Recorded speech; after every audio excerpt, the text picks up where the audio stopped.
Hellcat.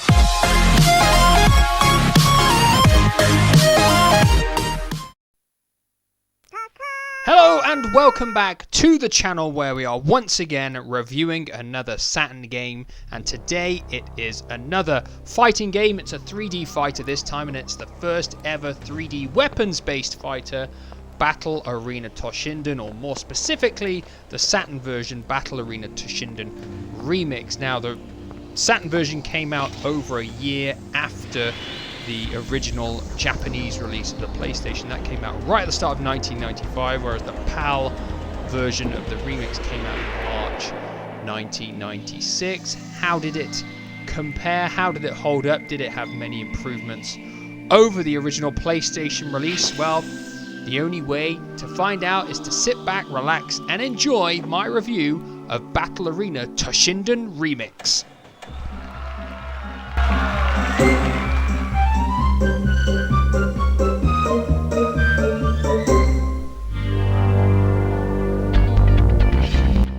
So once you've actually loaded up the game, you get a cool Fmv intro, which I do believe was not in the PlayStation version. It was added for this. It's not the highest quality Fmv video you're going to see, but it is pretty good. It sets the tone for the game. I'm not going to lie, it's one of the highlights of the actual game it is, to be honest. So that probably tells you a little bit about my opinion of Toshinden, but the intro is definitely one of the highlights of the game, and it is really good way it sets up the game, introduces all the characters with a little bit of a snippet of each one, kind of like introducing their background story a little bit, and it is definitely a highlight of the game.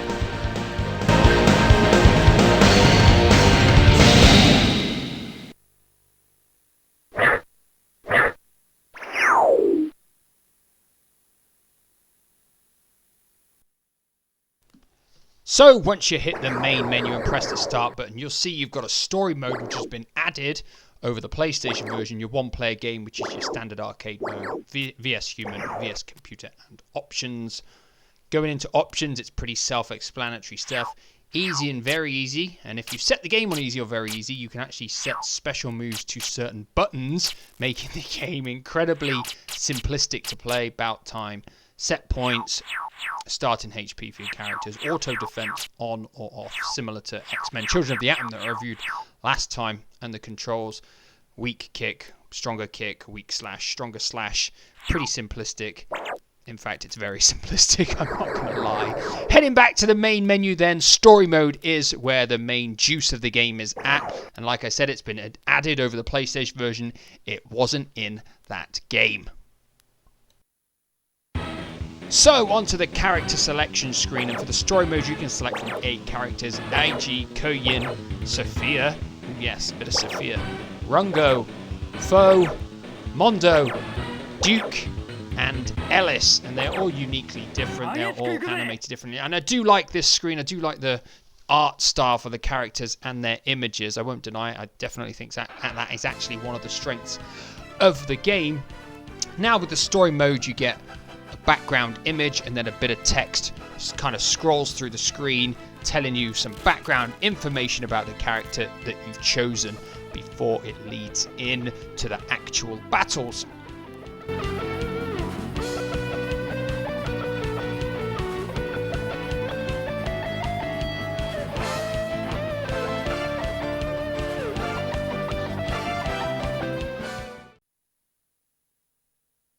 Now, before you actually fight in the story mode, you get a bit of storyline before each battle against the character that you're going to line up against. This is one of the additions over the PlayStation version. Again, the artwork here, I do like that for the characters. The voice work, not so much. Doesn't actually feel like it's adding much to the game, but it is what it is. It's an addition over the PlayStation version, and you basically just have to take it for what it is. I've never met a better fighter. I'm lucky I won. I think you're ready for anything now. You think so? An expert like you? You just need a few more fights. Soon you'll be worthy to wield the white tiger. Why do you keep talking about my sword? Do you know something I don't? Sometimes I talk too much. I must go. I can't deny that after watching the video sequence at the start, seeing that there was a one-player story mode and that it had voice-acted characters in it, I was genuinely thinking, wow, this is actually seeming pretty good so far.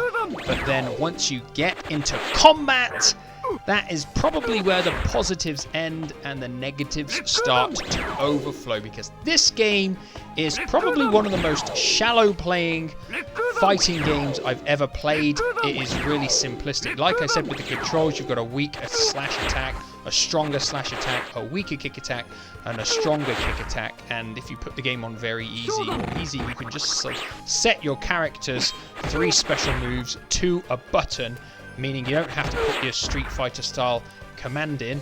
You can just press the C button or the Z button or the R button or the L button, and you will do one of your character's special moves. And I actually find the game more enjoyable to play like this, because it's not the best playing fighting game ever. There are no combos, there are no counter attacks. It really is single hit slash attacks, single hit kick attacks, and your special moves. Show them!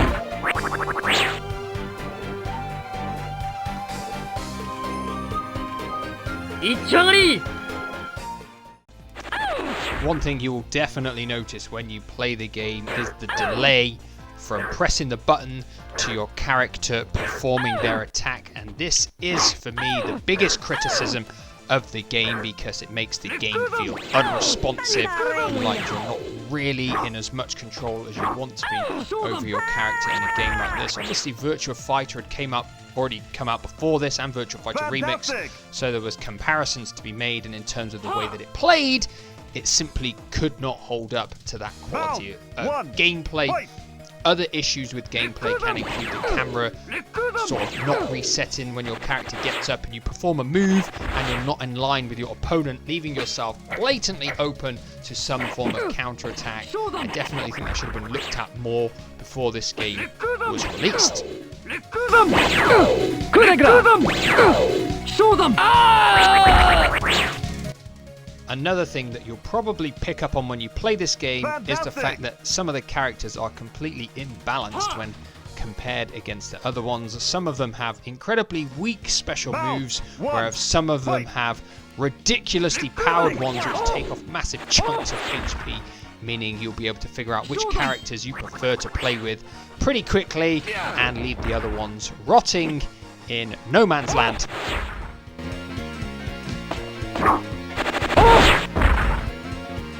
So we decided to get the gameplay out of the way first. We're going to talk about the way it looks now. Now, take into account, I think this was perhaps only the 3rd 3D fighter on the Saturn at the time of its release. I might be wrong, but I think I'm right. Definitely only a few titles, and it is better looking than the ones that came before it. Definitely, if you compare this to Virtua Fighter, there is no way that you can say that is a better looking game than Toshinden. That does not mean that Toshinden is a fantastic looking game.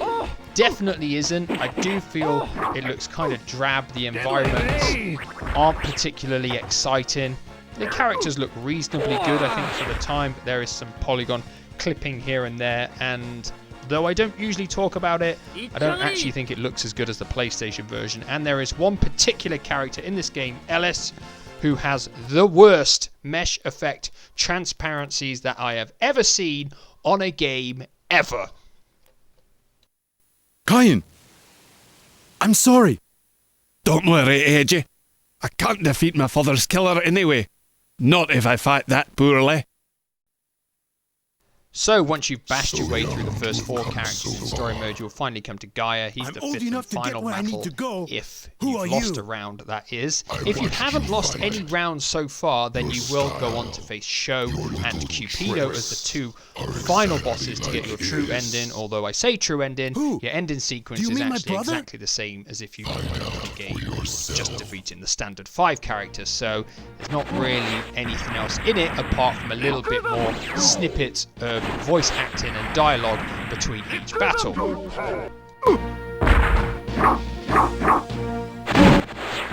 Now the sound and music and stuff is an interesting one because some of the sound bites and voice acting clips have got this muffly noise in the background. It's there on the character selection screen, which is a bit annoying, and I'm not entirely sure why. I don't know whether they've recorded it as a lower quality file for some reason, and it's come across like that. Now when you put the game in the CD player to see the tracks, some of like the character selection screen music isn't there, so it does make me curious to what kind of file type that actually is. In terms of the music in battle, I don't think it's too bad in all fairness, but I don't actually think it suits the game. What I'm going to do now is play a few snippets so you can decide for yourself.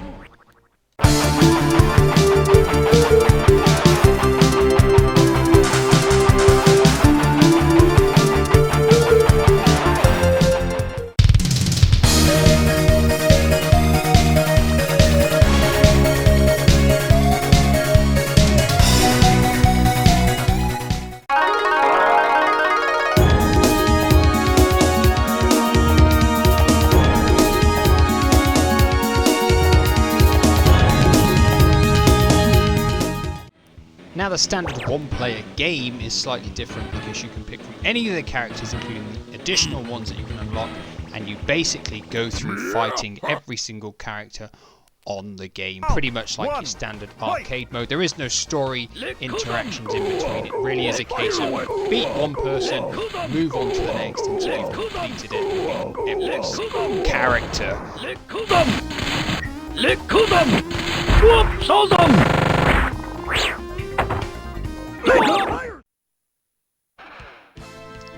So, talking about the lifespan of the game is a pretty tough one because you're not going to get much enjoyment playing it 2 players because the gameplay is so shallow. What I would say is it would be easy to pick up and play for a younger child because you can allocate the special moves to certain buttons. It means your little children, people who aren't particularly good at perhaps computer games or fighting games specifically, have a chance at this game because they can just spam the special move button and try and beat you that way. What that doesn't mean is in terms of one-player depth, there isn't really any. Once you've seen the story mode for each character and you've unlocked the 2 additional characters, there really isn't anything to make you keep coming back for more because it's such a repetitive and shallow fighting game. There's no depth, there's no way of mastering the game.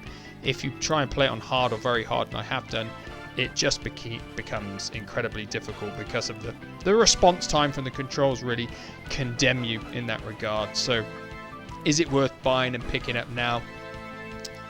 You know what? Not really, it's not. But for some reason, after playing it for the past few days for the review, I find myself getting attached to the characters based on the story mode and the animations and the style of the drawings for the characters. That appeals to me.